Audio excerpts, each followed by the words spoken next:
make some notes there because in case I can't remember something.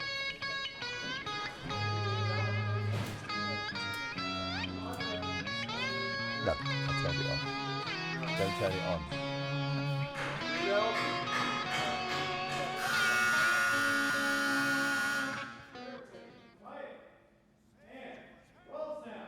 The people from your country and Ireland and Wales, that British Empire, that area, how they got American rock and roll and American rhythm and blues down. And it wasn't, let me tell you something, because like we border Canada. Yeah. When you go up into Canada, Toronto is a little closer to Detroit than Liverpool is New York City. That's true. You know, but I'm amazed at how your people got that and nailed that stuff. What? It was, I think, and you only got it through records. Yeah, through records. You know. Well, actually, you know, after World War II, you know, a lot of the GIs brought their records over, and some GIs even stayed there, and they turned us on to music. And there was a couple of radio stations. I remember my father talking about it on the GI camps and stuff that were playing American music. There was always music in our house where I was growing up. I grew up in southwest London, Hounslow.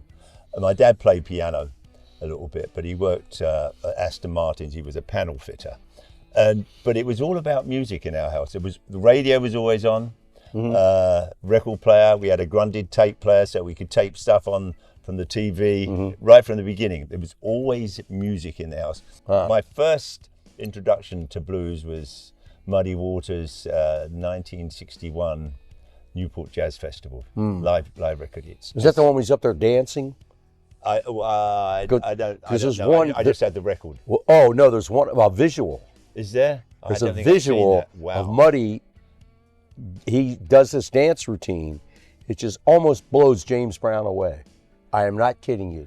Muddy is kicking ass. Yeah. He's got the shuffle going, James Brown style. Yeah. It's just incredible. I saw him doing that shuffle. He'd shuffle backwards. Well, later he had to stop that because he got in a car accident where he broke his leg, and he couldn't do that anymore.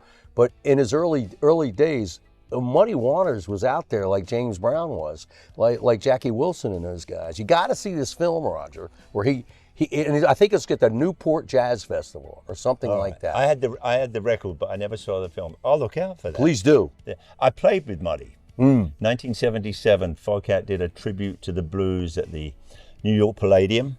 Muddy Waters, John Lee Hooker, Paul Butterfield, Eddie Bluesman Kirkland, Eddie Big Eye Smith.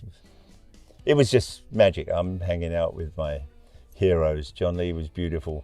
I got to introduce my parents, mum and dad, to Muddy Waters, and they knew who he was because I play the records in the house, and they said, "Mum and Dad, Muddy Waters, my mum and dad." That was probably a highlight of my life.